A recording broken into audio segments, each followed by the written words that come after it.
Welcome to the show, folks. Hey, if you don't know me, my name is Mike Asherbranner, professionally known as the Redneck Connector, proud and humble leader of the Hounds of Business community. And no, you're not seeing things. Uh, April Wyatt, she's not having to host the show today. How are you?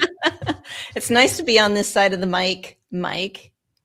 That was clever, a little corny, but perfect for this show. All right. So that's how this show is going to go, folks. Actually, it's not. We have a brilliant panel.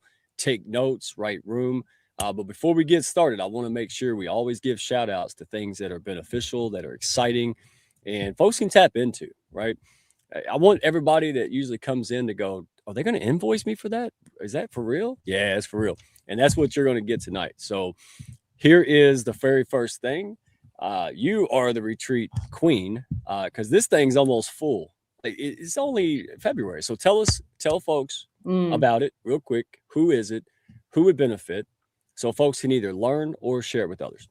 Yeah, definitely. Thank you, Mike. Yes, this retreat is near and dear to my heart. Is for anybody who is looking for a way to just release tensions and decompress, literally like unplug, as the Wi-Fi is not that great there in Bali, and just to be in a amazing community of people, the culture. We're going to, of course, do a little bit of breath work, ease that tension, and also engage in the community there. You know, meet some Balinese children, watch them dance, the traditional Balinese dance, do the waterfall tours. You can see that's me looking up at that waterfall. It's huge, by the way. And also go to a temple and experience a water purification ceremony there. So it's all about culture, connection, and community. So if you're looking for that, reach out to me, DM me. There's a little tiny QR code at the bottom of that image. You can take a picture of that. But I'm really excited, and I see that Victoria's here, and she's actually going to be part of the show as part of the retreat as well. So thank you, everyone. And I'm so excited to offer that. Thank you, April. And two things. You got to get that Mr. Peanut planner spit with that little monocle. Is that what it's called? You got to get that. So if you can get a microscope, scan that QR code, or you can just go to April Wyatt, WYETT. And also, are you pushing buttons? Don't make me take away your StreamYard rights. Did you just push buttons? I did. All right. Now you're going to see a power grab, y'all. Okay, let's do it. Dog park style. Let's fight. No. All right. So real quick, I want to give a major shout out because so much is going on. And the media network inside the Hounds, this is about amplifying. If you have a steakhouse, who do you want to show up to it? Hungry steak eaters, right? And all too often, a bunch of vegans showing up, and that's not good for either one. So what we like to do is give a shout out. Curtis Rivers, he's going to be on this panel in a few minutes. He was on the one and only Steve Ramona. Amazing guy, heart-centered, high level as they come. And, you know, Steve is being very gracious. He put many good folks, including Hounds, on the show. Just wanted to give him a shout out. Very highly ranked in entrepreneurship. And he's all about people first. So there you go. Wanted to give a good shout out to our good friend, Steve. Thank you for all you do, brother. And also, I wanted to give a shout out to our very own, all right, Nathan Mitchell, Lead Empower TV. Oh, wow, y'all. I felt good. I got to go first. And I had no idea the caliber of people that Bob Berg, Steve Ramona's. I mean, it was amazing. And guess what? Russ Hedge, our very own, he's got a great book coming out. Life Happens, Then You Choose. This guy lived through the school of hard knocks, cancer survivor, just an all-around good guy. So I want to give these guys a shout out. Hey, thank you for all you do, Nathan. You have pushed people up, elevated the message, and you're a great man. So I'll tell you what. Without further ado, last thing, this is huge. March is Women's History Month. And I don't have the graphic. Everything is brand new, but stay tuned, folks. This will be epic. So this is hashtag She Wins March. That's our Women's History Month collaboration, spotlighting women who lead, build, and endure. All March long, we're going to host powerful live conversations. And it all builds towards a month-end celebration on Zoom with the one and only Lachelle Atkins, America's Supermom, right? And her company. So networking event, there's going to be giveaways, speakers. If you're interested in all, the hashtag, we're going to run the ticker on the screen. If you're interested in learning more, being a part of this, send us a message on LinkedIn, Hounds of Business, right? This is already grown. We have partners like I Am Women's Magazine with their men's launch as well.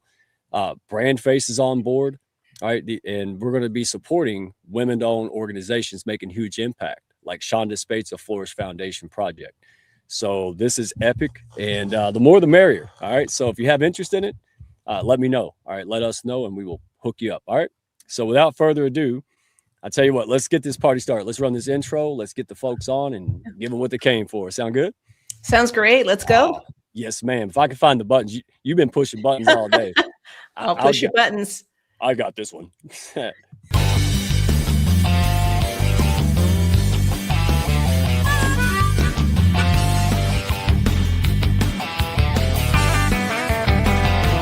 Are you looking to grow your network and your net worth with other high-level, heart-centered professionals? Then grab a seat and your favorite beverage and join Mike Asherbrenner, the Redneck Connector. It's time for the Hounds of Business Community Happy Hour.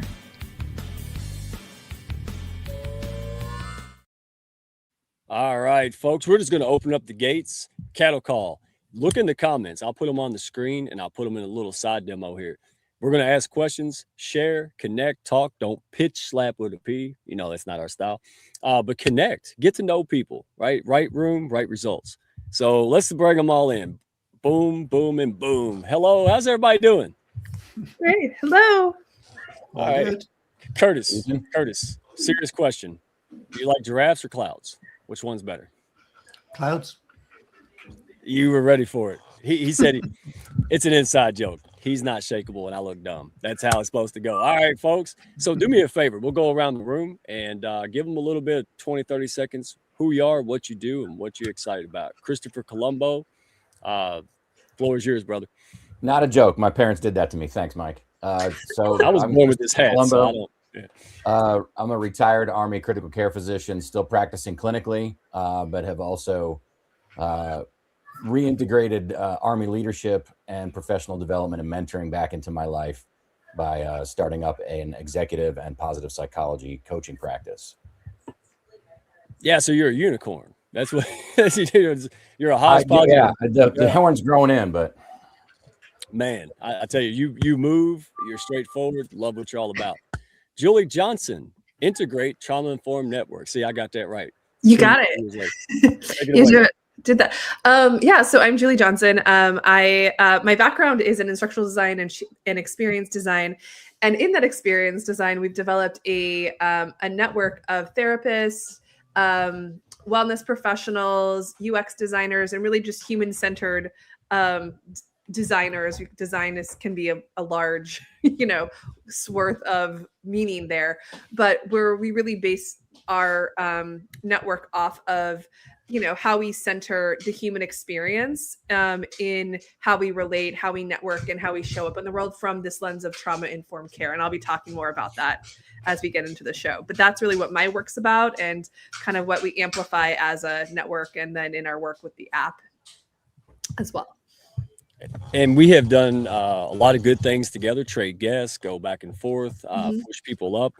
And you have the real deal. What you do is life-changing for many, just like everybody on this panel. That's why you're here, right? You go at it different angles, but you're all about helping people heal, overcome negative tapes, really just get back to their real self. I mean, we just get all kind of crap in life.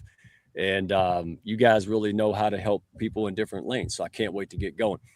Curtis Rivers, my good friend. What is it? Midnight in the UK, but you are still here with a smile. Take it away, big dog. Yeah, 10 past midnight. So if I look a bit sleepy, please forgive me if I start to doze off. We will. Well, Curtis Rivers, a former award-winning movie stuntman, member of the Hollywood Stuntman's Hall of Fame, and a 2 times Guinness World Record holder. I'm also author of the award-winning book, The Fearless Path. And basically, I help people who are feeling flat, anxious, or stuck in a life that no longer fits. I help them to reimagine, realign, and reignite their path to freedom. There you go. And April Wyatt, I assume everybody knows you, but if they don't, tell them. Yes. Well, I just love everyone that's here, and I can see why you invited all us of us here, Mike, because I'm all about somatics and bringing people back to themselves. So soma is body in Latin, and my work involves people who are, overwhelmed, anxiety, stress, on the verge of burnout. I bring them back to their natural capacity through their body. And I do that in a variety of ways, and also through breath work. So I'll be talking more about that and what that looks like and how that can support people in different leadership roles, even entrepreneurs, to really bring it back to themselves. Well, one time she told me to go outside, put my toes in the grass, which I politely informed her I live outside and I don't wear shoes. So this is a very easy thing to follow, and it worked. So let's get down to it. Christopher, we're going to start with you, big dog. What actually happens neurologically and physiologically when someone is deregulated or dysregulated? And how does it show, like, how does it impact decision-making and performance? So, I mean, Mike's a great question. We're all wired a certain way. And although, culture, the workplace interactions have changed drastically over thousands of years, our brain physiology and chemistry really hasn't changed that much. So there's kind of two big pieces of that. One is, how do you get dysregulated in the first place, which I know we'll touch on later. But when you're dysregulated, stimulus is usually seen more as threat than anything, right? And your brain has a negativity bias. You want to protect yourself, right? And evolutionarily, that makes sense. If you're very curious about things and you might miss out on a little success, you're a hunter-gatherer, you don't get those tasty berries, not a big deal if you've avoided the saber-toothed tiger that was about to end you. So that negativity bias is helpful, but we're not running from saber-toothed tigers anymore. So when we see what is non-fatal stimulus as threatening, and our physiology reacts the same way as it would, from a lethal threat, you can figure what's going to happen. Heart rate goes up, start sweating, start getting tunnel vision and focus, and you don't have that kind of broad thinking, calm, easygoing, integrative approach to things. You have fear and distress. Yeah, I mean, but our caveman brains, but we don't have to worry about getting chased by tigers and stuff every day, but it still does its thing, right? And see, I'm only enlightened because I have you around. That's what you guys make me smart. I'm serious. But application of knowledge is power. So Julie, let's move on to you because I like your thoughts on this.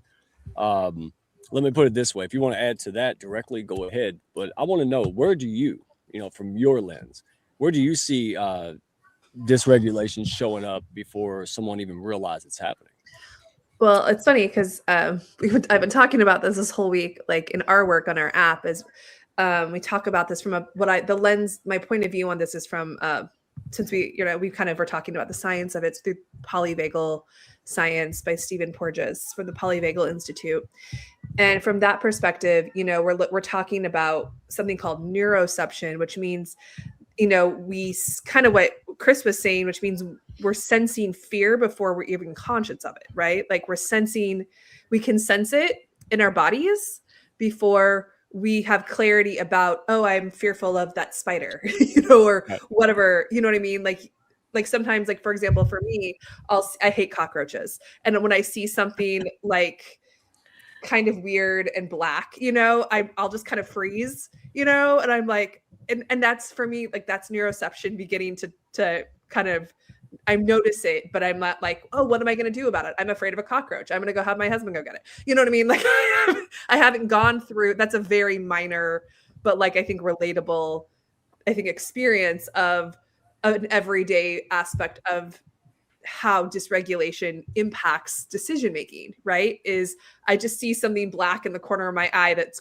crawling, and I'm like frozen, and I'm like, oh, God, I don't have conscious thought on like, oh, what are actions I can go through to get that to move. And that's what we call neuroception, which means I'm scanning inside of me to see, is that a bug, or is that maybe just like some hamburger my 13-year-old kid left in the kitchen or whatever, So right. I can't quite get to that point, but that's like I think a minor but relatable way of showing how that subconscious, is it a tiger, is it a cockroach, or is it just, stuff my teens just left on the ground? I can't get the point.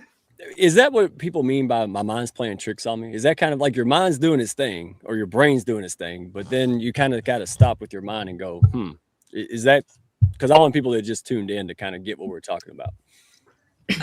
I mean, from my perspective, yeah, that's where you have to sit, especially if you have a history of trauma or you do have a history of abuse and you've done some work, like with all these people, and you've done some work, you do have to pause. I mean, I know I do, and I have to sit and I notice myself kind of go into what we would call a freeze state, which would be I'm pausing because I don't know if it's a threat and I can't make those cognitive decisions, that clarity to get there, because I'm stuck in kind of that, like, is it a safe or is it a threat? And I'm kind of pendulating inside of my body between the two before I can make a conscious thought. So yes, I just explained it the polyvagal perspective, but yes.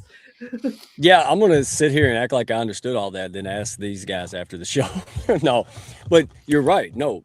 And you do break things down very well, because you've helped me as well as April. And I want to move to April on this, because from her perspective is a little different, right? So April, what changes when someone stabilizes their nervous system before trying to fix behavior? Yeah, that's a good question. Although I want to just piece it back together of Christopher bringing in like the functioning of the brain, right? That's so reptilian and automatic, right? We don't have a choice. The brain is automatically responding. And as Julie said, that neuroception happening, right? That is like 2 feet around us. And it's constantly on alert, and that's with the amygdala. And so when we are aware of when we're heightened with that state, and we can recognize when we're in that heightened state, then we can make a choice of, wow, I'm already feeling activated even before I go into a meeting, or I'm supposed to have this conversation with this person, and I'm already feeling like I'm shutting down. Right. So being in that space of being aware of what's happening with our bodies and our minds is key. That awareness is the first step. And then they can make a choice to step back, to literally take a breath, right? That's the first thing that they can control. Anybody can control in the autonomic nervous system. And so that helps to break that cycle of that sympathetic nervous system response, and kind of shift them into the parasympathetic, more into the rest and digest of, oh yeah, I was feeling very, very heightened, and I'm going to give myself some space here.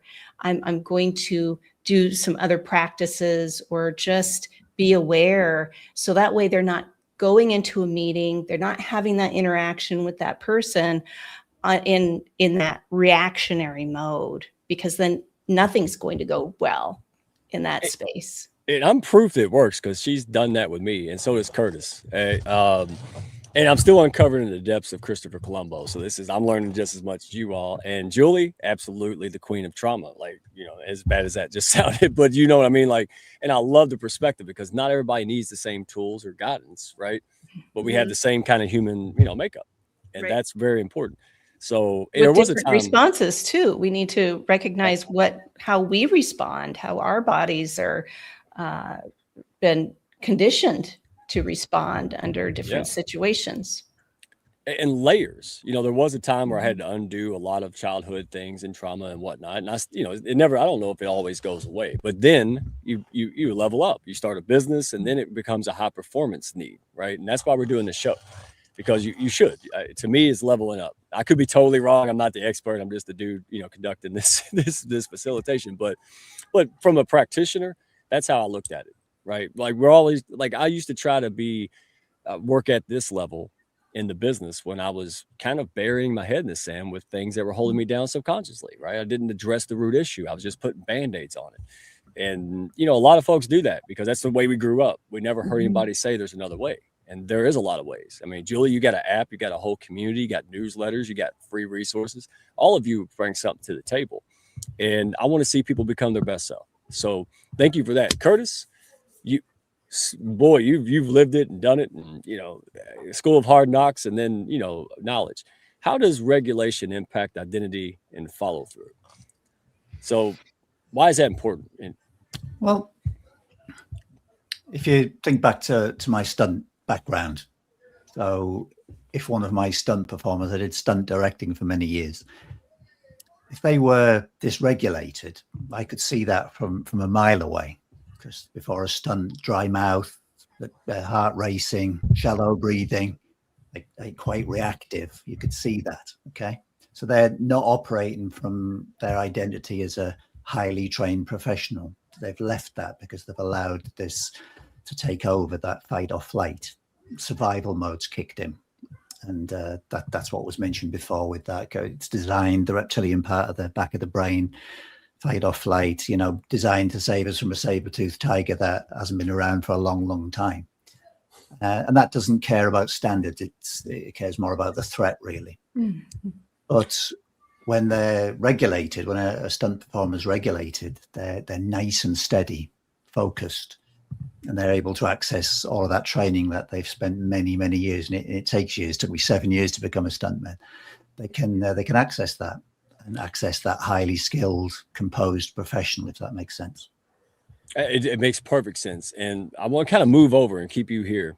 Had the folks chime in with their perspective, but I want to talk more about why pressure-based performance eventually breaks most people, right? There's some people who can do it, right? Like I think of Goggins and, stay hard and all that. But a lot of us, eventually the willpower and things that just don't drive us. So in your experience personally and the folks you coach, why do pressure, urgency, fear-based tactics, why does that seem to create short-term results, but long-term failure in a lot of us?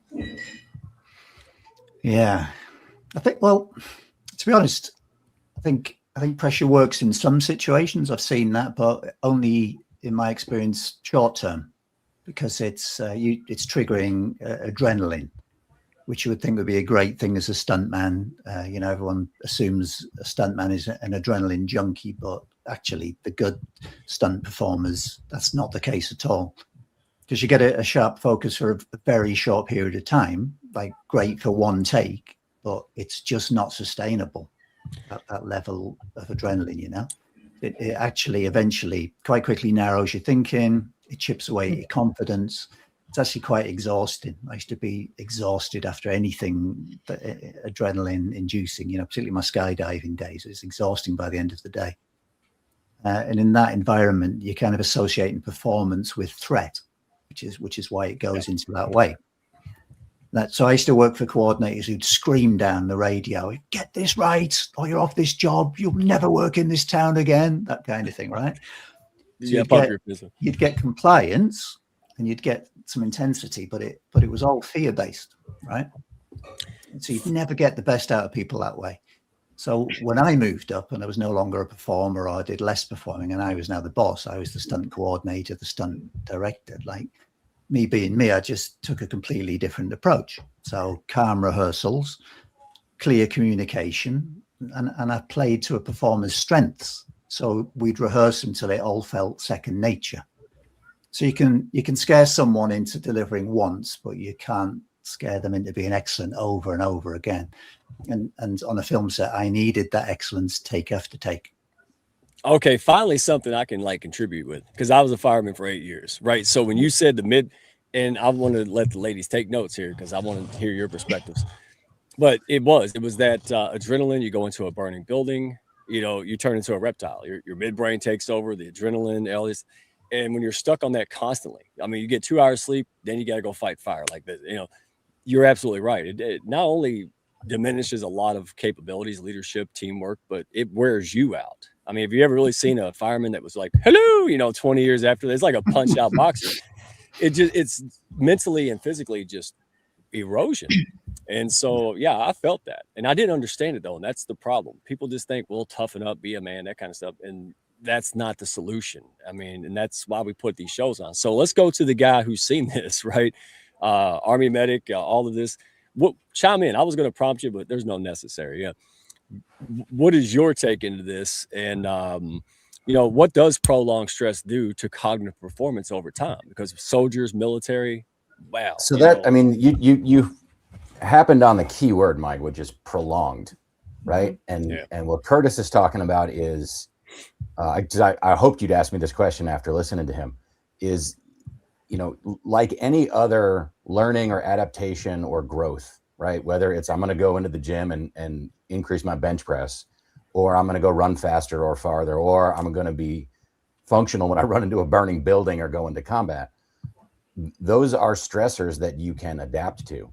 But any adaptation requires an appropriate amount of stress, right? No stress, the memory functions of your brain don't work as well as they do when they're under a little bit of stress. If you're under complete distress, right? There's no stress, there's distress, and in the middle, it's called eustress, right? EU stress, the eudaimonia, euthyroid, right? Euthermic.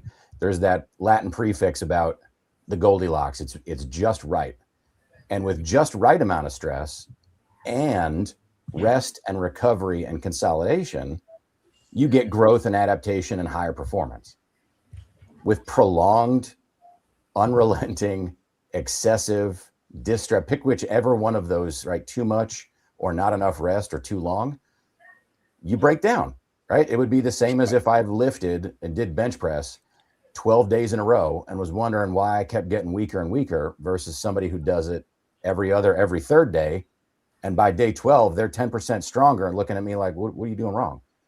What? It's that whole physiology, whether it's the mind or the body. So you're not weak, you're not less of a man or woman, blah, blah, blah. It's just the way the body works. It's biology and stuff, right? There you go. Yeah. And when you understand it, it's like learning a game, right? If I go into a football game with a baseball bat, somebody should have told me wrong game, right? And this is what you all do in your own right, which is to help people understand the game, what it is to be human, biology. If Curtis trains stuntmen with no stress and no fear and no, cognizance of the danger they're in, that's going to go terribly. And if the only way that they're interacted with, or a firefighter, right? If you don't understand that bad things can happen in burning buildings, someone did a disservice in training you. But if you never get a day off, that's it.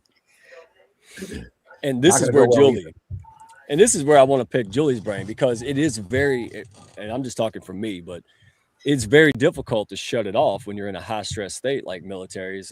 And this applies to people watching, right? You're building your business 15 hours of a day, right? You're sacrificing, you're doing the things, but then months turn into years and you stay in that state. And so it doesn't matter. You don't have to be a fireman and soldier. You just have to be a mom or a dad or multiple hats. Maybe you're caregiving. I mean, it doesn't have to be extreme. Pressure is pressure and stress is stress, right?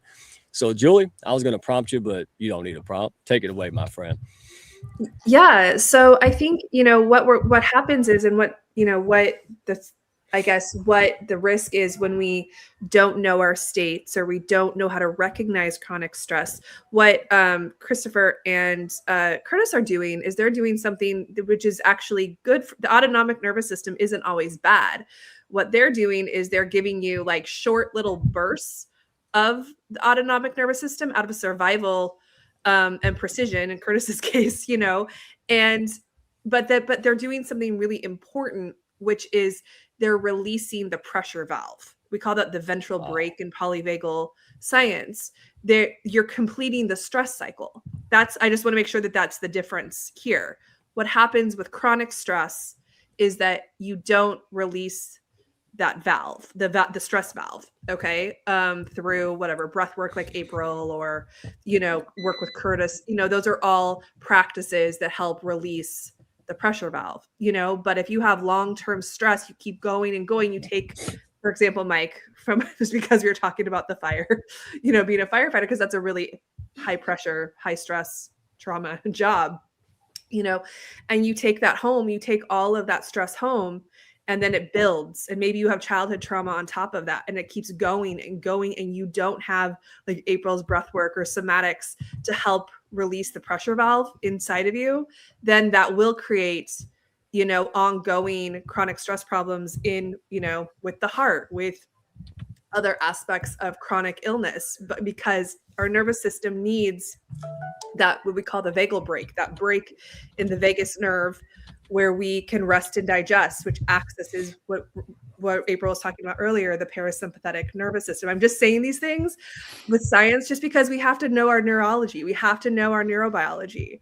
So I'm saying these words not to sound like a, brainiac or like above everybody, but I'm just saying these things because this is actually health and understanding and being able to access that pressure valve, that release, is a part of our health.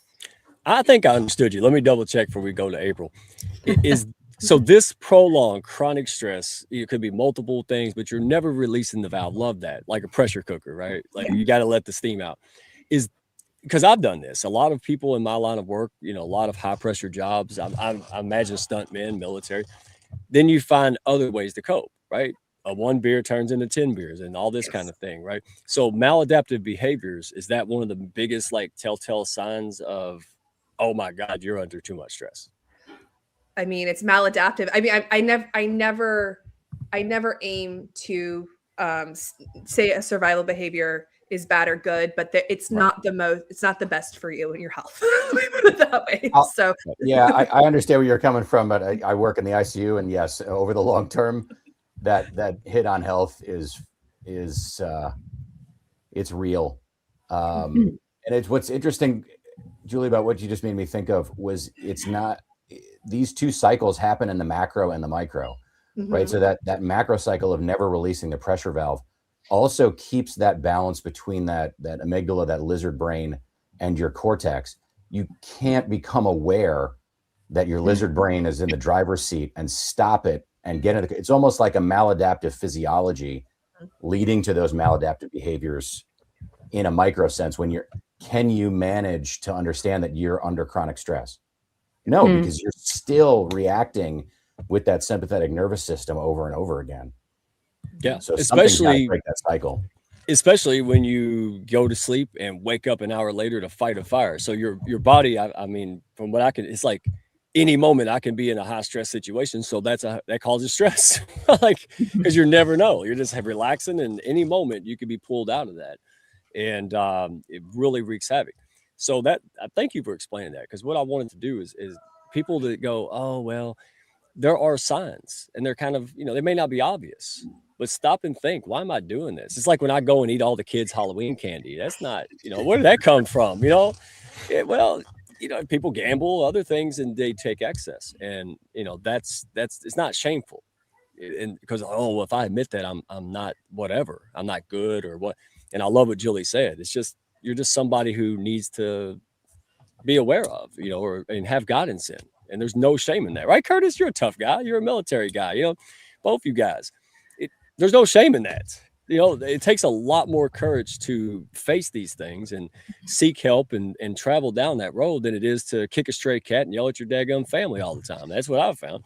And that's why I wanted to open this up, because people are there are a lot of struggling inside of them. And these are people that once they overcome that, once they find the right guidance and info and encouragement, now they can go do great things in this world. That's what they want to do. I had a lot of passion. I just didn't know what was going on with me. And as I got to know you all over the years, I got better, right? I started taking action. And this is why we're so happy. So April, all right, in your experience, because you coach a lot of folks, you do a lot of high level, coaching, just like Curtis, what happens to high achievers who never downshift? Well, it's just, as everybody was alluding to, it's that chronic pattern that keeps showing up. And I really want everybody to pause here and ask themselves, where am I holding tension right now? Where is the tension building in my body? Where am I feeling this? I see all the guys are like moving his neck. Guilty. Same with Curtis, right? and it's either in the neck, the head. This is where we're looking. We're looking for survival. We're constantly on target. This is the way our minds and brains are hardwired. It's not right or wrong. But when we recognize when we're in that chronic state, when we're on the hamster wheel, just one more thing. I got to send one more email before I do this. Yes, dinner's ready. I heard that an hour ago, but I still got to do this. That's the hamster wheel. That's that chronic, I have to keep going and I have to keep doing in order to achieve nothing. It's really detrimental to your body. And so when somebody is stuck in that mode, it's the tension in the body. The body's communicating. I'm holding everything for you. Where's the release valve, as Julie was talking about? When are we going to step away from the device? When can we go for a walk? When can we just sit down and enjoy a meal? Take that break, that much needed break, however that looks. Otherwise, your body still holds it. As you said, Mike, waking up, we wake up in the middle of the night, racing thoughts still happening because we're still in that sympathetic nervous system. So taking little sips of breath. It doesn't have to be anything huge. You don't have to meditate for hours, literally. Step away, feel your feet on the floor, take a breath, and just melt those outer layers. That's what it takes.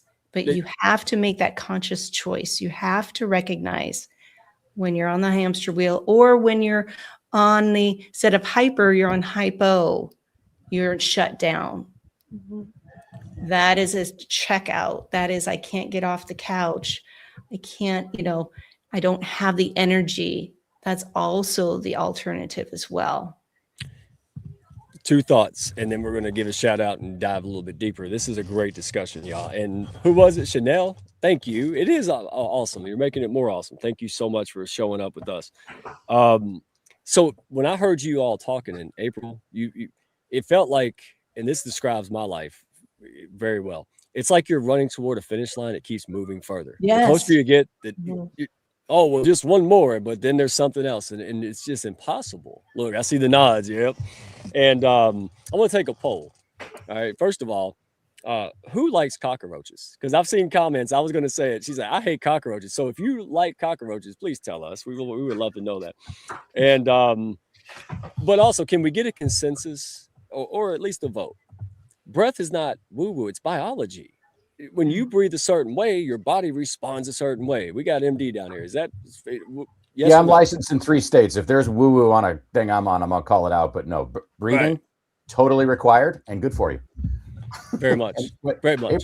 What's fundamental about what you mentioned was the order of things, right? Even just the stopping to say, I need to breathe. Sometimes that breath is the thing that stops you to get you from that reptile brain into your cortex to do some decent. Yeah, that's self-regulation. That's building that capacity, right? And resetting that nervous system.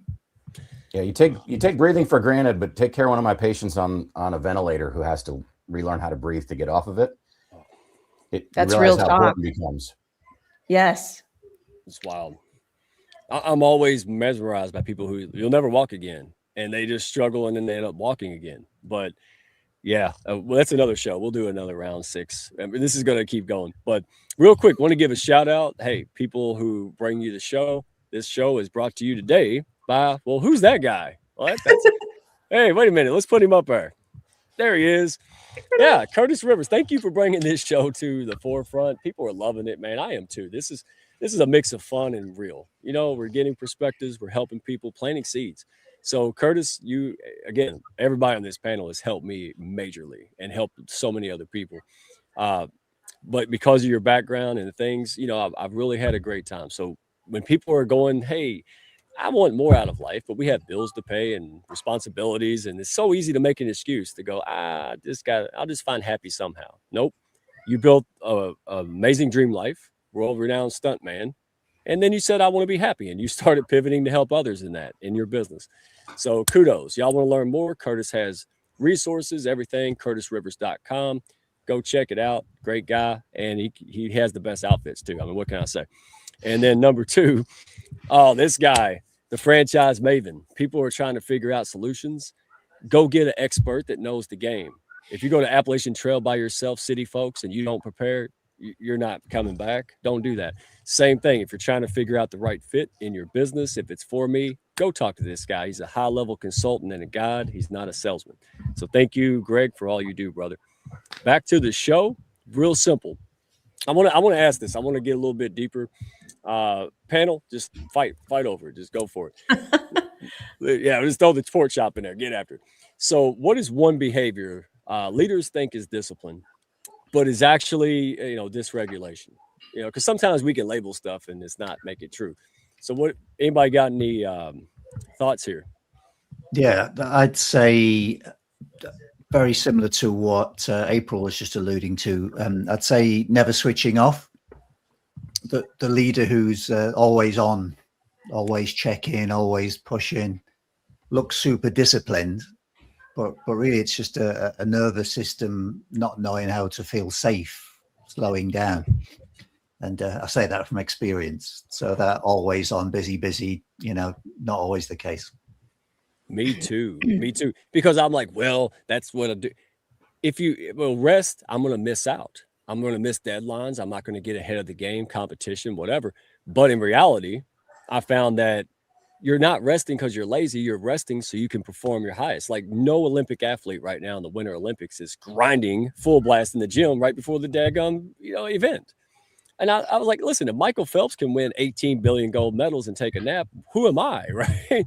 So who else likes to chime in on that? Because that's that everybody watching needs that. I want to say something about people who micromanage.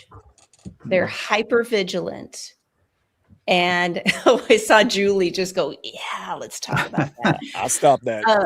Because their nervous system isn't regulated. They're not relaxed enough to allow their team to lead. And so they run around and they're trying to manage everybody else. And then that puts everybody, if your nervous system is heightened, guess what? We're the ripple effect. Other people are going to be heightened. They're not going to feel that you trust them.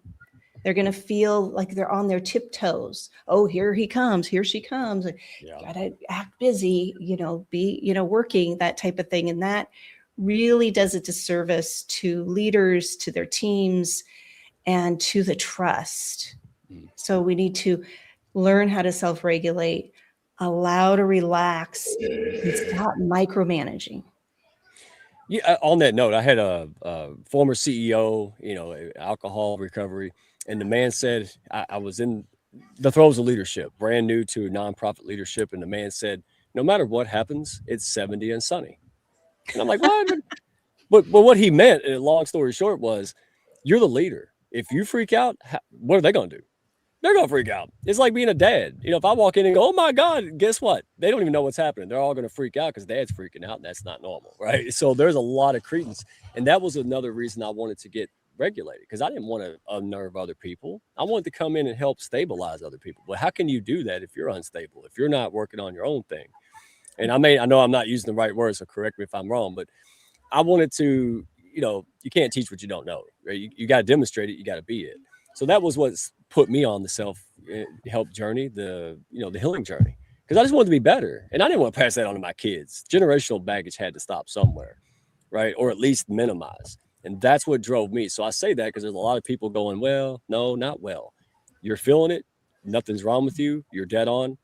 Go read a book. Go to the Integrate Trauma app, right? There's plenty of resources. All right, Julie, you're probably dying to please help me, save me. Oh, no, I was just thinking of like a situation I was like actually commenting on today, and it brought me to some different projects I've been on where, I work in, technology and the center between this space between the nervous system and digital health and wellness. And I think the thing that I see is I work with systems and with teams that are obsessed with efficiency. And that's fine, but it's like, well, efficiency towards what? Okay. Are you trying to be efficient so you can take a break? Are we trying to automate so you can release? What's up with our obsession with automation and efficiency if we can't find that off switch? This is like what I deal with 90% of the time, I think right now is, okay, we have AI, we have all these tools. Well, can we use them to access our own nervous system? Can we bridge that gap a little bit? If we're automating, what are we automating for? And can we use the automation so we can take that pause?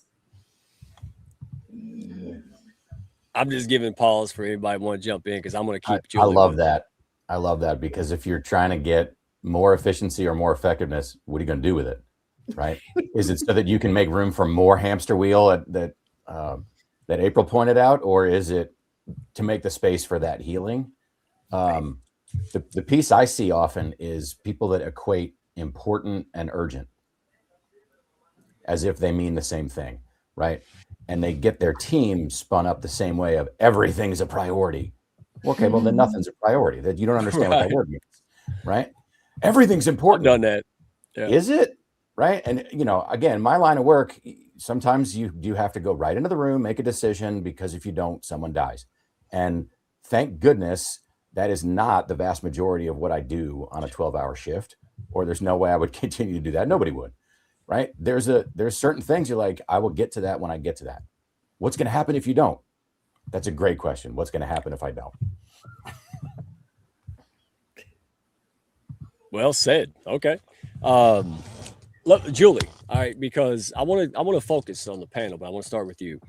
Designing environments that support humans, right? That's your thing, right? That's what you do. You create all these apps and communities and ecosystems, so people can be informed and safe. And so, if performance is a systems outcome, then what are most organizations missing? I think the biggest thing that what I have seen, and I have made this mistake. So what I am saying right now absolutely comes from lived wisdom, is what I will call this. Okay. Just like anybody else here. Okay. So anything I offer is mistakes I've made at this point in time. And I think, when we have to look at the capacity of the teams or the systems that we build, whether it's tech, anything, is when I say low capacity, I mean, are people stressed? Is their capacity, this is called the window of tolerance. Is their nervous system like this? Like, do they have nothing? They're just fight flight all the time. Is there some space for clarity and making decisions, self-awareness? What kind of culture are we in here? Because if you have a whole system built on fight flight, you will not get performance or goals. You will not hit those marks because you will have, created a culture where there's either confusion, ambiguity, and their brains are like trying to make sense of things because things aren't clear. So what I see is, and that all rests on top of our nervous system. So if we've created systems where people don't understand where to go, they're stressed because there's micromanaging, I'm just naming all the things, then you have created an environment or a system full of ambiguity and confusion where people are using all that talent to try to figure out where the road is, and they can't make your goals. Do you see what I'm saying? And that's built off of nervous systems that are constantly in fight flight. Am I making sense here? Oh, you don't expect me to argue with you. I'm not that dumb. No, I might throw Christopher a 50 and see if he can, but no. Well, there's the third F that makes it even worse, of freeze with flight and fright. And that's not helping either when you keep people in any one of those. It's not a better third option, right? I'm going to ask everybody, but I'm going to mosey on to Curtis because the culture, right? Workplace, you got environments like farmers. I used to do 12 years old. You go to tobacco field and say you need to rest. Yeah, no. So Curtis, how do identity and language reinforce or sabotage systems? Well, I think systems, they don't operate in a vacuum, right? So they're interpreted through identity and language. So you can have a really well-designed system, but if the language all around that's like kind of threat-based, then people experience that pressure that we're talking about. So on set, I could be that person with the radio, don't you mess this up, you've got one take, I'll get somebody else in, like we'll apply that pressure. Or I could say, no worries, let's try that again, we'll go at half speed, we'll iron out all the kinks, let's keep working with this until it's smooth. See what I mean? Same rehearsal process, but a very different identity being activated. So if the language you're using, that I'm using on set, reinforces fear, then you get compliance. But if it reinforces professionalism, then you get ownership. Bingo. I shouldn't say this, but I am. I remember the firefighting days. We had a 4-car garage fire, all this stuff. The water hose kept dying. Yeah, that's you're not nice in those situations. And then I come back and it died again. Come back and died again. I look back, I'm by myself. Yeah, like, yeah. So that I just gave up on the fire and then start wearing the engineer out. That's exactly what happened. But see, the problem is that everybody stayed in that high stress state, even when it wasn't that serious. And that was the problem. I hated going into the place. I hated it because that was the culture. Man up, and I hated it because it just, I intuitively knew that this is just not right. But that was my job, right? And that's a hard place to be in. So, we're talking about this because even if you're a fireman, we did have a fireman come in, a chief from another state, and he really changed a lot of things. It was okay not to be okay. It was okay to take rest. He mandatory told people to stop. And that made a big difference in culture. No longer was that man up stuff. It was, hey, be smart. And so you can. And the point of that was, if you have an organization, you're leading anything, hot dog stand, big business, nonprofit, you can change it, right? Or you can just let it keep going, right? So, April, how do individuals create micro-regulation systems inside chaotic environments? Well, first I want to say that there's always going to be chaos. It's a fact. We're going to experience chaos. So we can't make the chaos go away. But what we can do is find that space within ourselves that we're more regulated, that we can see what's happening around us as it is, instead of get sucked into the chaos or all the things that is happening around us. And so that starts with us just finding that space, as we've been talking here, right? Finding that release valve, being aware of simple, as you said, Mike, where's my feet right now? Because when we become dysregulated and get caught up in the chaos, then we're literally up in our heads and our minds and out of our bodies. So when we can bring it back to the body, where are my feet? People can do this right now. Even when you're driving, can you feel the pedal? Can you feel the steering wheel? Right? We're already at our next destination, having the conversation or whatever. We're not even physically feeling or sensing the car or the movement of the car even. So when we can bring it back to the body, find that space and find our feet and literally take that breath, that is just adding just that little bit into our nervous system of that parasympathetic nervous system, shifting into that space so we can really be more present and receive more of ourselves. Yeah, well, let me ask this, because before we end, I want to make sure that the distinction is clear, because I don't know. So, Julie, I'll start with you. Because like we said before, this is just me, right? Some people need, certain things, licensed professionals. Other people need, functional guidance and that kind of thing. So if you don't mind, best you can, what signals tell you that someone needs licensed therapy or some, mechanism versus functional regulation support? Well, I think first you got to give people tools and choice. I'm not going to lie. There's no such thing as a perfect.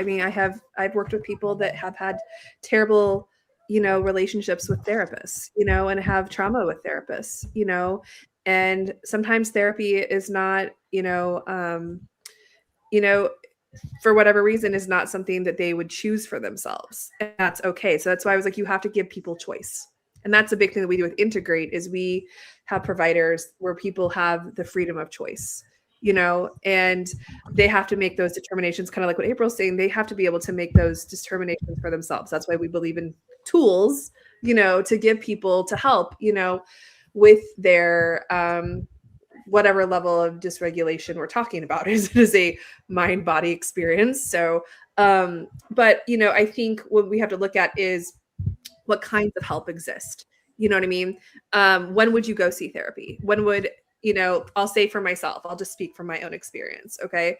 I know I needed to go seek a therapist when I noticed that I was having racing thoughts. I noticed that there was a lot of belief systems that were on loop, in my own life, a lot of just rumination, of these beliefs that are and thoughts that would keep my nervous system in a fight flight loop, because it's not just external environments that'll get you in there. It's also your own history with, from childhood and beyond, that will also create dysregulation inside of you.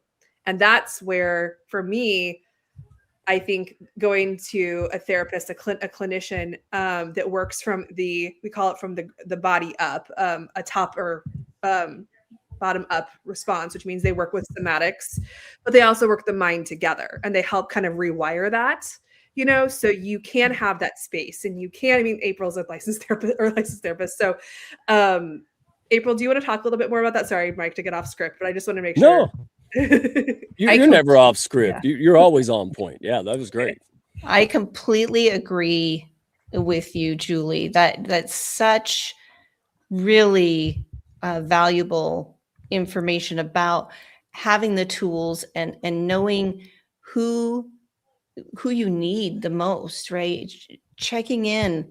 Yes, if I have somebody that comes to me and I see the signs that they're very dysregulated, breath work is not a good thing for them right now, right? We don't want to charge the body and get into just the outer edges of the sympathetic nervous system.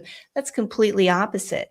They need Julie. They need a licensed therapist to, I say, the backdoor approach, right? Mm-hmm. Go back in there, have more capacity, so that way they can get to the point where they are ready for the breath work. It's not my job to fix people. I guide them. And having Julie and Chris and Curtis here as amazing guides, it's so important to know who can support you in what avenues, for sure. Mm-hmm. I'm not laughing at y'all. Did y'all see that, Kenneth? Remember I asked who likes cockroaches? He said, who's safe for cockroaches? And I hit that at the wrong time. That's what I thanks, Julie, for the cockroaches. Now we got cockroaches. Yeah. I know. I didn't realize that. I was like, apparently I hit the nerve on that. Thanks. I feel so seen on that one because I hate them. Okay. When I mail you the thing I was supposed to mail you, there won't be a plastic cockroach in it, I promise. All right. So, but I love that, because that's what I notice about you all, right? Because you'll say, hey, somebody, because you're in other people's best interest, right? So if you see something, and I've Curtis, and I've seen you all in action, hell, hold up, let me go guide you to this person or this, and that's responsibility. That's best interest. And so let me ask Christopher, because, man, from a medical standpoint, where do you see collaborations working well? Like, what do you have to add? Well, yeah, it's the kind of a multidisciplinary collaborative approach is generally best, right? If you are nothing but a hammer and you're in a room full of nails, you're in good shape. But a minute that there's eggs and babies about, you're not as useful as you think you are. So some of my best coaching engagements have come with the, we just walked a little bit out of scope. Make sure the person is safe in the moment, but do they need a therapist? Because, I can help them talk and manage an inner critic in the moment, but I don't know where it came from, and delving into the past is outside of my scope. Mm-hmm. And if you have a medical diagnosis that's contributing to a mood disorder, neither one of those people is going to be prescribing anything. And if that's an option for you, you may need a physician on board as well. It's not a failure, right, to have recognition that there are folks with multiple roles, and you as a human are a complex adaptive system.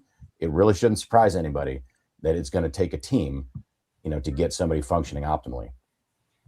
Well, yeah, dead on. And Curtis, last but not least, man, how do you handle situations where someone needs more than coaching? You're like, okay, this is beyond me. Well, I think everyone's hit the nail on the head in the same way. I think, to be honest, part of being a responsible coach is knowing when you're not the right level of support. So if someone needs licensed therapy, I'll say that really clearly, and they'll help them find it, definitely. We wear different hats. I'm mainly a coach, and so in some elements I'm a consultant. I may, in some instances, be a healer too. There's different modalities within what I'm doing. But even from the word go, when they first jump on a call with me, that's what it's about. It's about how I can help that person. Is this person a good fit? And can I take them from where they are now, stuck and struggling, to where they want to be, a life of freedom and happiness and alignment?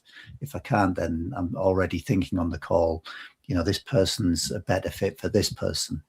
And it's part of that. So it starts really from the word go, the first meeting. I'm looking to see genuinely, how can I really serve that person and help them?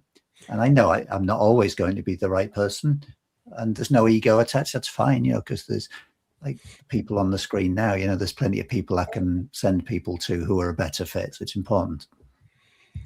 Okay, so listen, Jeremy and Kenneth, man, I'm trying to be professional here. You're turning me into a Muppet baby, man. So I appreciate you all. Hey, tune in next week. We'll definitely go. Yeah, I was going to say something smart. I'll tell you what, let's close off with some fun. And then I want people to know where to find you all, because I do appreciate you spending your evening expertise. And the only reason you're doing it is because you want to help people. There's so many people with so much potential out there, and they just have to figure out what to do, right? Like all this virus code and stuff going in our little computers and a lot of things. And then you just need guidance. And so the only thing I can contribute to this is, real quick, find someone you trust and do your homework on this. That's it. Do your homework. Find somebody you can trust. Like, if I call Christopher, he's going to tell me what I need to hear, not what I want to hear. All these folks. Curtis, you've done it. April, you've done it like every day.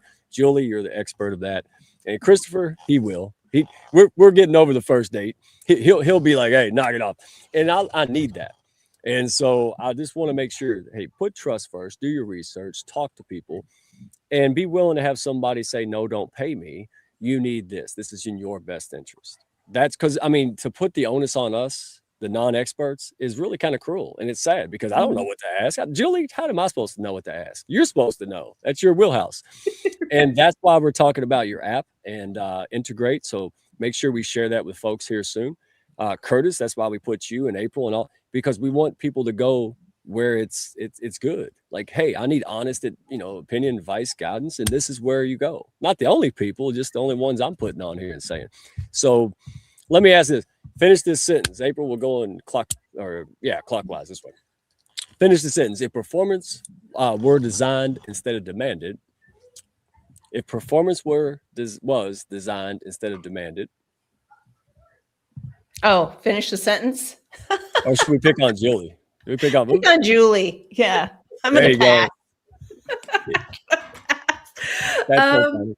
If performance were designed instead of demanded, I think then we would have an option to pause. Like we would have an opt-out point designed in our system. Or not, a pause. You see what I'm saying? Pauses would be in the system. I think that's on brand for tonight. I like it. Good job, Julie. I'll go. I'm just going from experience. Definitely not medical or therapy advice here. But School of Hard Knock. If performance were designed instead of demanded, I would have more harmony.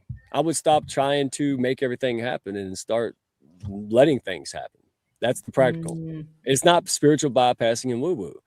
Again, that invisible, hey, one more thing, never hit the finish line in 4 years, and say, hey, you relax. Yes, sometimes you got to work hard in your business. Yes, sometimes your family time is going to go to the wayside a little bit. But as soon as you hit that marker, you go right back to the family harmony. You go right back into these things. That's what it would look like for me. Anybody else want to chime in? Because I ain't going to ask that twice. Yeah, I think if I was going to finish the sentence, if performance was designed instead of demanded, I would have the centeredness to be able to relish pursuing my potential instead of the regret that I haven't realized it yet.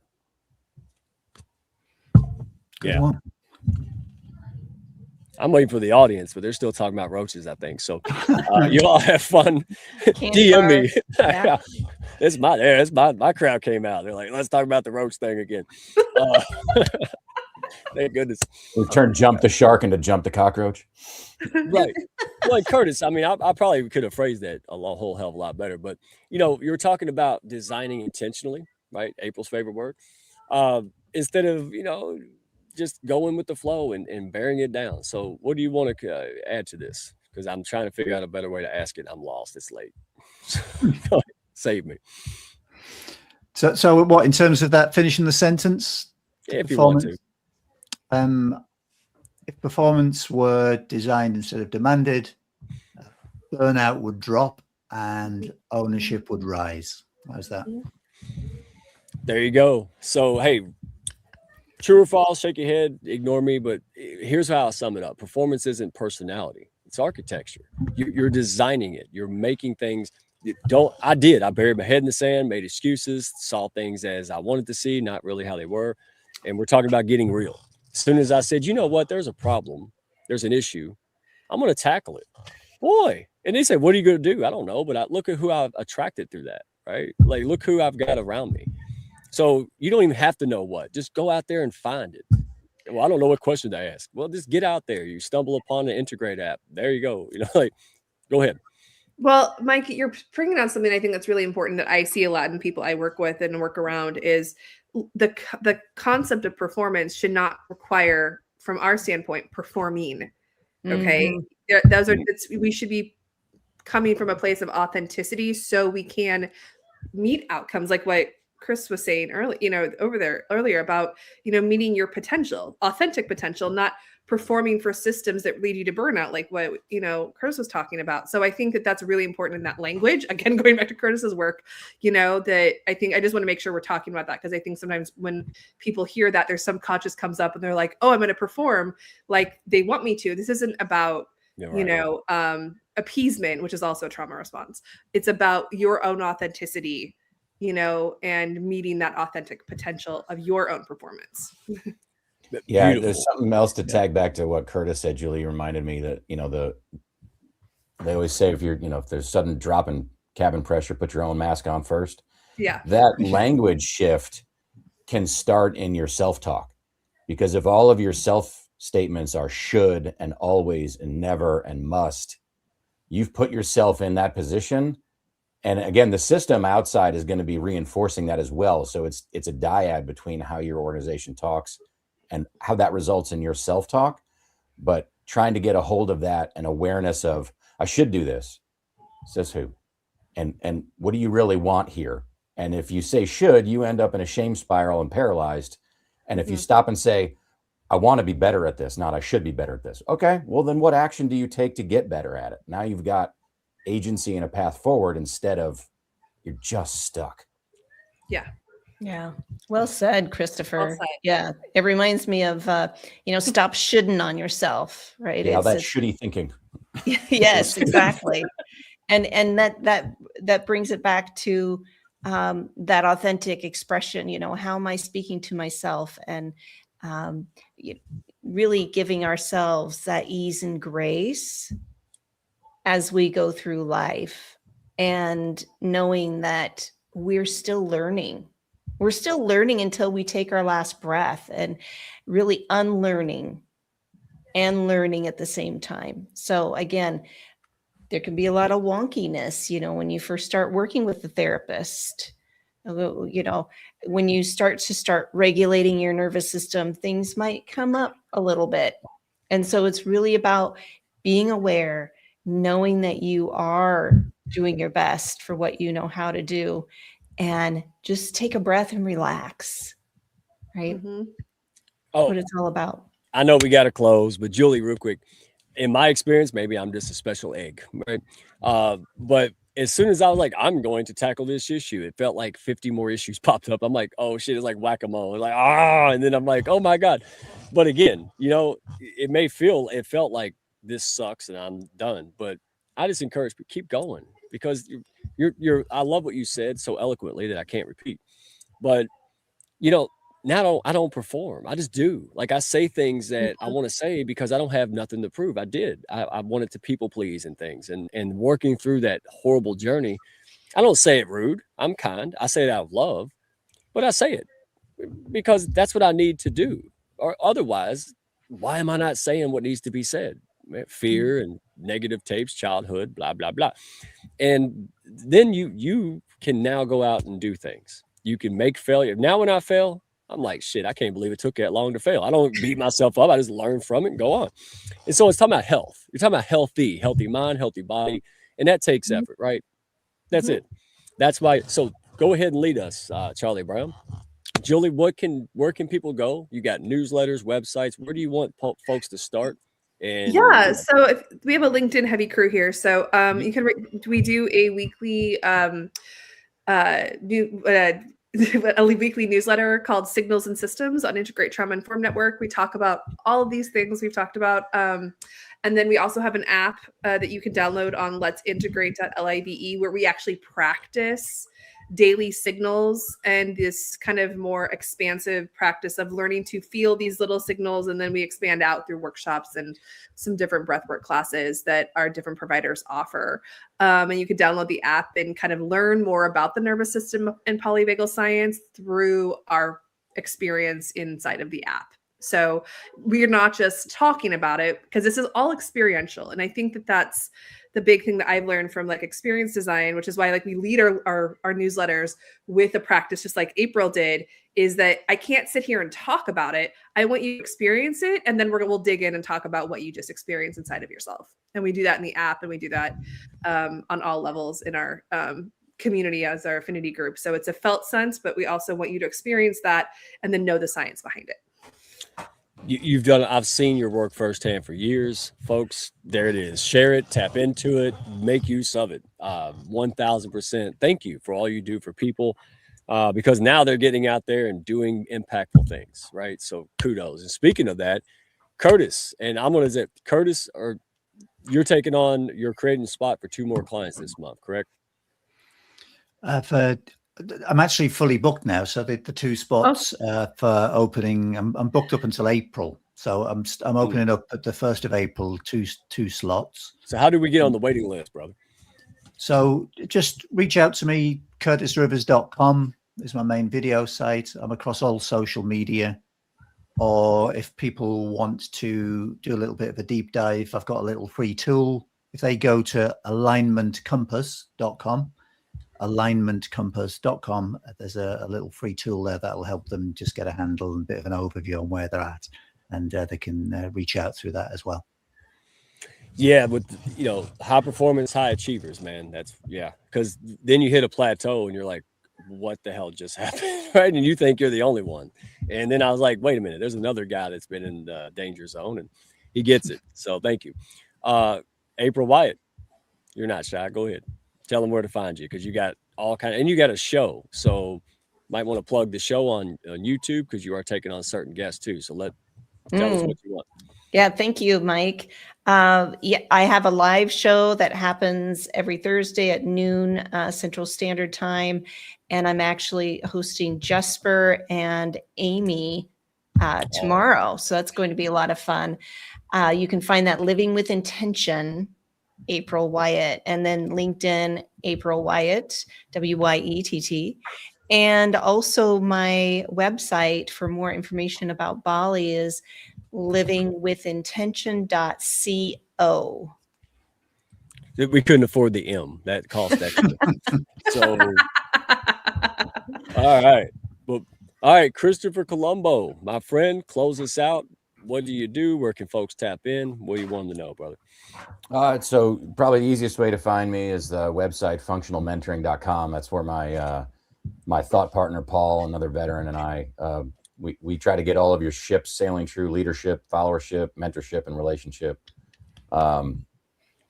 Right now working on a founders cohort for a physician leadership development. So burnout is one of those things that seems like one size fits all until you start to figure out why folks are, and everyone's a little different. So this is aimed specifically at new physician leaders that just hit imposter syndrome. And that little reframe I did with should is where we start. So we start with your own self-talk and then head on to, how to build psychological safety for a team, how to give feedback, and then how to solve strategic problems instead of the tactical stuff that we usually do in a crisis. So functionalmentoring.com or Christopher at Functional Mentoring. and just, yeah, looking forward to collaborating with y'all. Oh, okay. I had to put myself in the middle, Christopher, because I feel like the Dr. X of like the healthy team, right? Like there you go. Like you got a whole buffet of options that are amazing. So again, birds of a feather flock together. Yeah, tap in, be around positive people that have your best interest at heart. That's what it's all about. Yeah. What is that? Is that UK clock? Look at the time. Oh my gosh. Well, all right. Well, go wake your neighbors up and ask them why they didn't watch today. Okay, go do that, and ask them if they got any roaches because we don't like. Curtis. Curtis, you get the gold medal. You are tonight. All right, Curtis, you needed to do that because he knew that I was going to go again and again and again. Yeah. So thank you all so much, Victoria, all the folks there. Thank you. Come back next week. Dr. Roseanne, folks, Top Rank 1 podcast, amazing individual and absolute expert in childhood development will be on next week. And then a little preview for what's happening in Women's Month. If you know of somebody who would be a good panelist, perhaps, if you know any interest at all, if you want to tap into the party, anything, just check out my LinkedIn. We'll be putting a lot of information on there. So Mike Asherbranner or Redneck One on LinkedIn, Hounds of Business on YouTube. We'll post it everywhere. Old school carrier pigeons, right, Julie? Weather pending. I take those. All right. So appreciate you all. You are amazing folks. Love having you in the Hounds of Business. And if folks out there is going, hey, how do I get into the party?